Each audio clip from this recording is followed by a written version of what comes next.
इस प्रकार से एक त्रिभुज दे दिया, त्रिभुज का नाम दे दिया गया ABC। त्रिभुज ABC में इसकी अंशीय माप 40 अंश, इसकी अंशीय माप 60 अंश। अब आपसे कहा जाए कि ACB का प्रतिवर्ती कोण ज्ञात कीजिए। मतलब प्रश्न में एक समस्यागत स्थिति आपको दे दी गई और आपसे कहा गया कि BAC की माप 40 अंश है, ABC की माप 60 अंश है, तो कोण ACB का प्रतिवर्ती कोण निकालिए। मतलब जो ज्ञात करना है वह स्थिति इस प्रकार से दे दी जा सकती है। कोण A बराबर 40 अंश, कोण B बराबर 60 अंश, कोण C का प्रतिवर्ती कोण ज्ञात कीजिए। प्रतिवर्ती कोण ज्ञात कीजिए।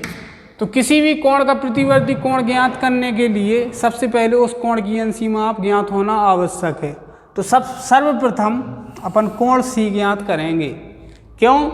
जब तक कोण C नहीं मिलेगा तब तक इसका प्रतिवर्ती कोण नहीं मिलेगा। तो कोण C ज्ञात करने के लिए त्रिभुज के नियम का अपन प्रयोग करेंगे।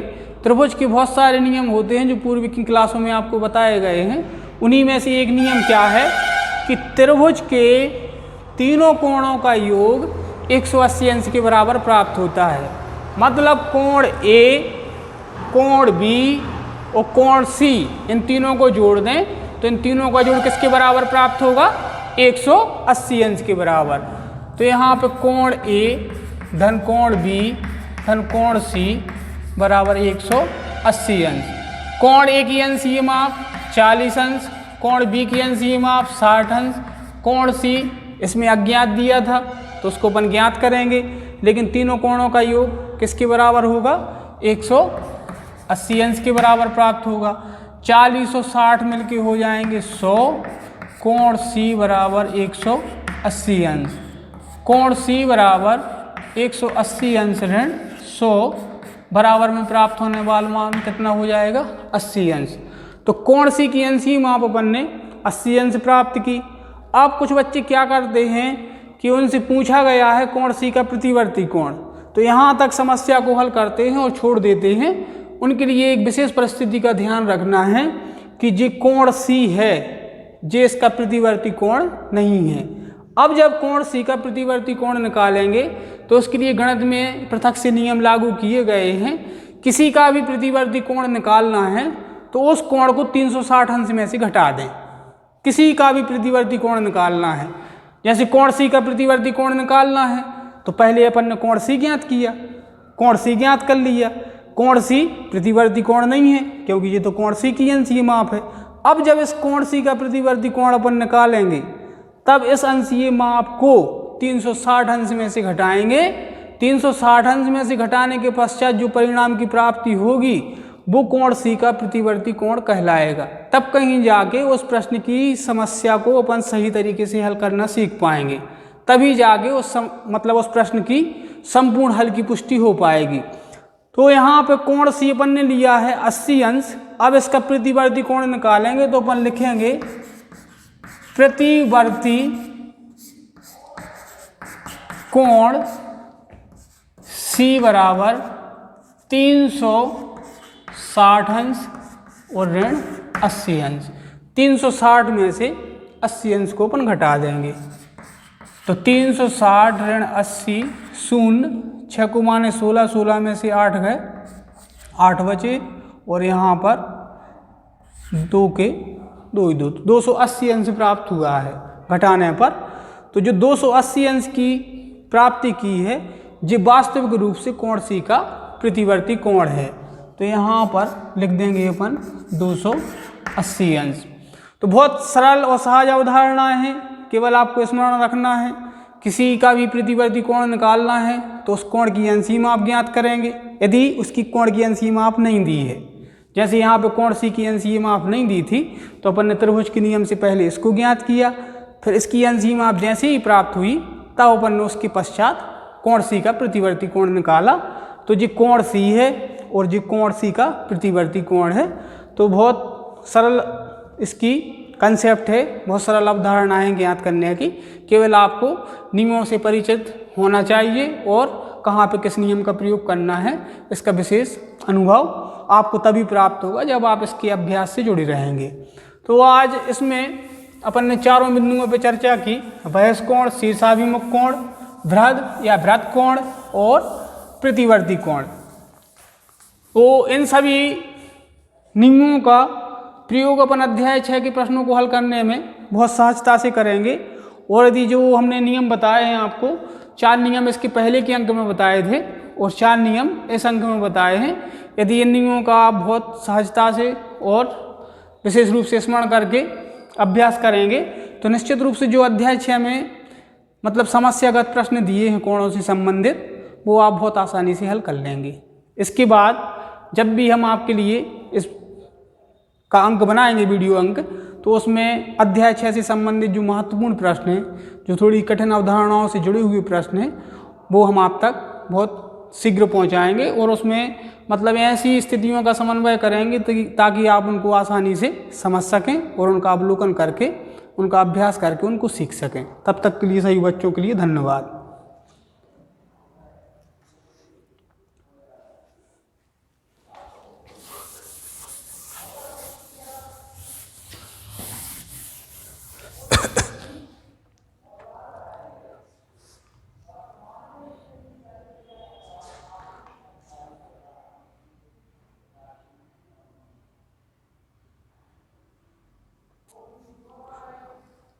इसी में अपन इस वीडियो अंक में हम आपके लिए अध्याय 6 की प्रश्नावलियों में जो प्रश्न शामिल किए गए हैं, उन्हीं में से कुछ प्रमुख प्रश्नों को शामिल करते हुए उनके हल और उनकी हल करने की गतिविधियों को आप तक पहुंचाने का प्रयास कर रहे हैं।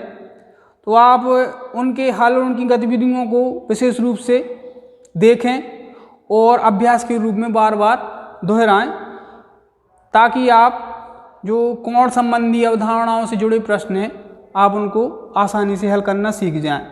तो जैसे अपन इसी में देखें प्रश्नावली 6.1 पेज नंबर 117, यहाँ पर जो एक्सरसाइज अपन ने ली है वो 6.1 है और जो पेज नंबर है पेज नंबर 117, इसका प्रश्न क्रमांक 1 पुस्तक में जब आप देखेंगे तो उसमें बहुत स्पष्ट रूप से आप देख पाएंगे कि 6.1 का जो पहला प्रश्न है उसमें दिया गया है आकृति 6.13 में रेखाएं AB और CD बिंदु P पर प्रतिच्छेद करती हैं।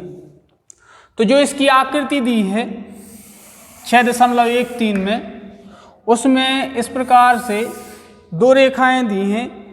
एक रेखा दी है AB और एक रेखा दी है CD। ये दोनों एक दूसरे को O बिंदु पर प्रतिच्छेद करती हैं। फिर इसके आगे दिया है यदि कोण AOC धन कोण BOE, कोण AOC तथा कोण BOE दिया है, कोण AOC धन कोण BOE बराबर कितना 70 अंश तथा कोण BOD बराबर 40 अंश। तो कोण BOE और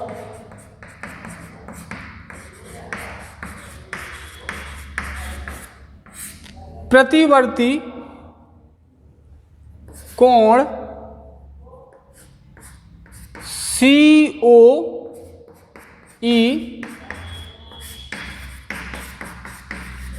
ज्ञात कीजिए। तो इसके पूर्व के अंक में आपसे चर्चा की गई थी, उसमें बताया गया था कि प्रतिवर्ती कोण की जो अवधारणा होती है वो बहुत सरल है, लेकिन उसमें ध्यान रखना है प्रतिवर्ती कोण तभी निकलेगा जब उस कोण की अंशसीमा आप अपन प्राप्त कर लेंगे। तो जिसका प्रतिवर्ती कोण निकालना है, यहाँ पे किसका प्रतिवर्ती कोण निकालना है COE ई का। तो सबसे पहले कोण सी ओ ई ज्ञात करेंगे, फिर कहीं जाके उसका प्रतिवर्ती कोण ज्ञात होगा।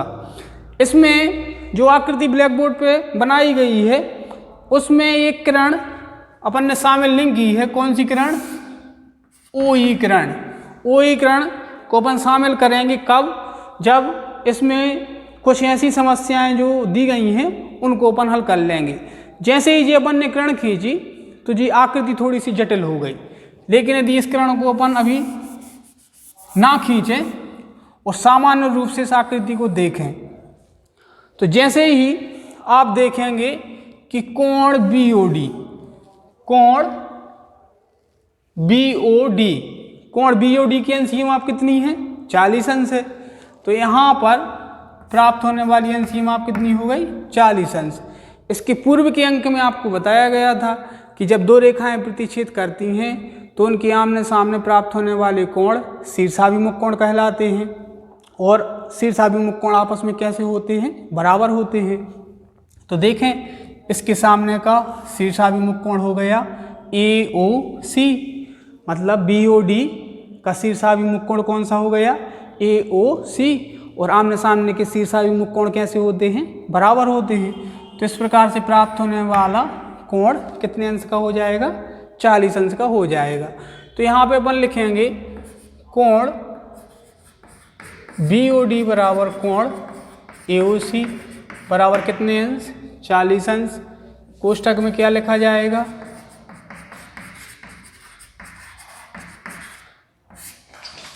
शीर्षाभिमुख कोण से, मतलब ये दोनों कोण कैसे हैं? शीर्षाभिमुख कोण हैं, और प्रतिच्छेदी रेखाओं के आमने सामने के जो कोण होते हैं वो शीर्षाभिमुख कोण कहलाते हैं, और शीर्षाभिमुख कोण आमने सामने के कैसे होते हैं? बराबर होते हैं। अब इसके बाद जो OE किरण है, इस OE किरण को अपन अब खींच सकते हैं। तो इस प्रकार से अपन ने OE किरण खींच ली। अब जो यहाँ पे समस्या दी गई थी उसमें कहा गया था कि BOE ज्ञात कीजिए, BOE और प्रतिवर्ती कोण COE। तो देखें यहाँ पे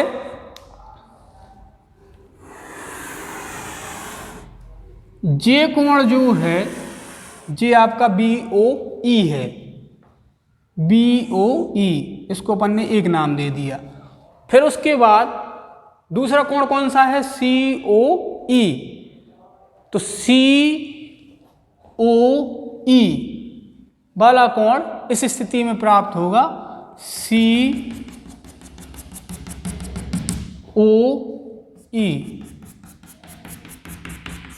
तो BOE को अपन ने डार्क किया है और COE को इस प्रकार से चिन्हित किया है, तो इसको अपन नाम दे देंगे कोण 2। अब यहाँ पर विशेष परिस्थिति जो बन रही है वह यह है कि सरल रेखा पर बनने वाले 3 कोण हैं, कोण 1, कोण 2 और कोण 40 अंश। मतलब जो एक ही बिंदु पर निर्मित हो रहे हैं और वह एक ही बिंदु कौन सा है? O बिंदु है।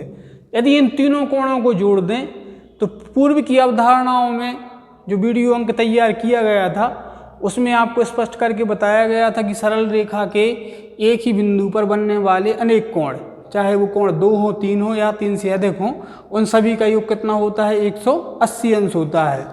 तो निश्चित रूप से इन तीनों कोणों को जोड़ने पर इन तीनों कोणों का योग किसके बराबर प्राप्त होगा? 180 अंश के बराबर प्राप्त होगा। और 180 अंश के बराबर प्राप्त होने की स्थिति में अपन क्या लिखते हैं? सरल रेखा की परिभाषा से या ऋजु कोण की परिभाषा से। तो यहाँ पर ध्यान दें कि कोण 1 धन कोण 2 धन कोण 40 अंश बराबर क्या रहेगा? 180 अंश। तो यहाँ पर देखते हैं कोण 1, कोण 2 और कोण जो 40 अंश है वो AOC से व्यक्त किया गया है। तो यहाँ पे एक बार अपन लिख सकते हैं कोण AOC और बराबर में कितना लिख देंगे? 180 अंश। यहाँ पे लिख सकते हैं सरल रेखा की परिभाषा से, सरल रेखा की परिभाषा से, मतलब लीनियर पेयर है जो, उसका अपन ने उपयोग किया है। कोण 1 धन कोण 2 और कोण AOC का मान कितना है? कोण AOC का मान दिया है, कोण AOC का मान दिया है 40 अंश। तो यहाँ पर कोण AOC का मान अपन ने ले लिया 40 अंश और बराबर में कितना आ जाएगा 180 अंश। इसके पहले एक स्थिति अपने लिए दी थी कोण AOC और धन कोण BOE। तो कोण AOC और धन कोण BOE, कोण AOC 40 अंश है और कोण BOE किससे दर्शाया गया है, कोण 1 से। मतलब इसको जोड़ दें तो इन दोनों का जोड़ किसके बराबर प्राप्त होगा, 70 अंश के बराबर प्राप्त होगा। मतलब कोण 40 अंश और कोण 1 जो है वो BOE है और कोण 40 अंश है वो क्या है, AOC है। तो यहाँ पर AOC और धन BOE इन दोनों का जोड़ किसके बराबर है, 70 अंश के बराबर है। तो इन दोनों कोणों को अपन एक साथ लिखेंगे। पहले कोण 1 लिख देंगे और फिर उसके बाद क्या लिख देंगे, कोण 40 अंश, और कोण 2 को इन दोनों के बाद लिखेंगे। इस प्रकार की गतिविधि करने से 180 अंश के मान में कोई भी परिवर्तन नहीं आएगा। जैसे यहाँ पे 2 धन 3 धन 4 है तो इसका योग 9 मिलेगा। अब 4 को 3 की जगह पर रख दें और 3 को 4 की जगह पर रख दें, तब भी तीनों का प्राप्त होने वाला योग किसके बराबर रहेगा, 9 के बराबर रहेगा। 2 धन 4 धन 3 बराबर किसके आएगा, 9 के बराबर आ जाएगा। तो योग संक्रिया में अंकों को आगे पीछे व्यवस्थित करने पर उनकी योग में कहीं से भी कोई परिवर्तन नहीं आता है। तो इस प्रकार से इसी गतिविधि का प्रयोग करके 40 अंश और कोण 1 को अपन एक साथ लिखेंगे और कोण 2 को पृथक से इसके बाद में लिखेंगे, तब भी उसकी अंश सीमा कितनी रहेगी, 180 अंश। तो यहाँ पर जो अपन क्रम अपनाने जा रहे हैं वह है कोण 1 40 अंश और धन कोण 2 बराबर क्या आ जाएगा, 180 अंश। अब जो कोण 1 और धन कोण 40 अंश है, तो कोण 1 क्या है, कोण 1 है BOE और 40 अंश का कोण किसके बराबर है, AOC के। तो AOC धन BOE, मतलब जो BOE है वो अपन ने रेखा चित्र में कोण 1 से प्रदर्शित किया है।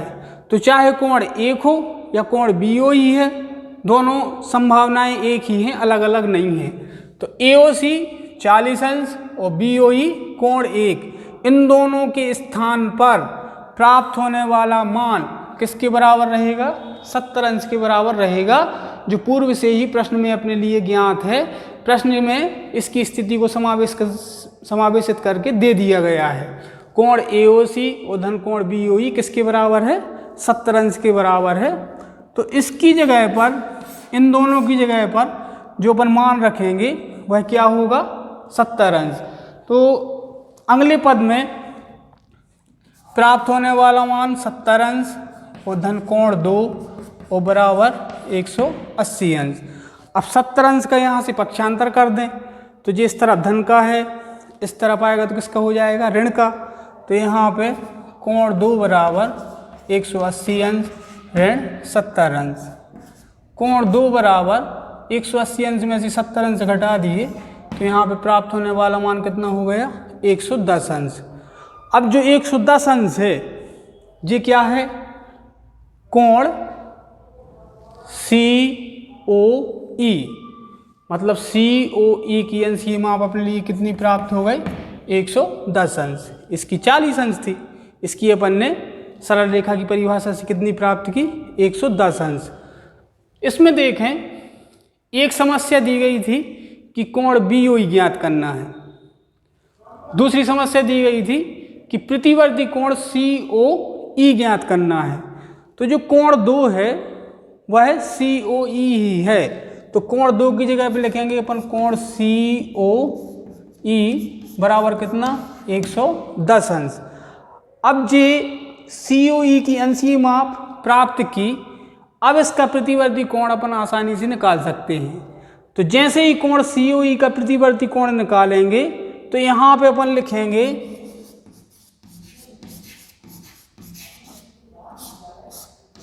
प्रतिवर्ती कोण COE बराबर, जिसका भी अपन प्रतिवर्ती कोण निकालते हैं उस कोण की अंशीय माप को 360 अंश में से घटा देते हैं। तो यहाँ पे 360 अंश ऋण 110 अंश बराबर में प्राप्त होने वाला मान कितना हो जाएगा 250 अंश। तो कोण COE का प्रतिवर्ती कोण किसके बराबर प्राप्त हो गया 250 अंश के बराबर प्राप्त हो गया। तो एक जो स्थिति दी थी ज्ञात करने के लिए कोण COE का प्रतिवर्ती कोण वो अपन ने ज्ञात कर ली। दूसरी समस्या दी थी कि कोण BOE ज्ञात करना है, कोण BOE ज्ञात करना है। तो कोण BOE की संभावनाओं को ज्ञात करने के लिए जो प्रश्न में दो कोणों का योग दिया था उसमें एक कोण BOE भी शामिल है, तो इसका प्रयोग करके अपन कोण BOE ज्ञात कर सकते हैं। प्रश्न में अपने लिए दिया गया था कोण AOC और धन कोण BOE बराबर कितना 70 अंश। अब कोण AOC का मान 40 अंश है तो इसकी जगह पे 40 अंश आ जाएगा। कोण BOE यथावत रहेगा, बराबर में कितना रहेगा 70 अंश। इस 40 अंश का अपन पक्षांतर करेंगे, पक्षांतर करने पर जो धन से उस तरफ जाएगा तो किस में हो जाएगा ऋण में हो जाएगा। तो कोण BOE बराबर 70 अंश ऋण 40 अंश बराबर में कितना प्राप्त हो जाएगा 30 अंश। तो कोण BOE की अंशीय माप 30 अंश प्राप्त की, कोण COE का प्रतिवर्ती कोण 250 अंश प्राप्त किया। अलग से उत्तर के रूप में अपन यहाँ पे लिख सकते हैं कोण BOE बराबर 30 अंश तथा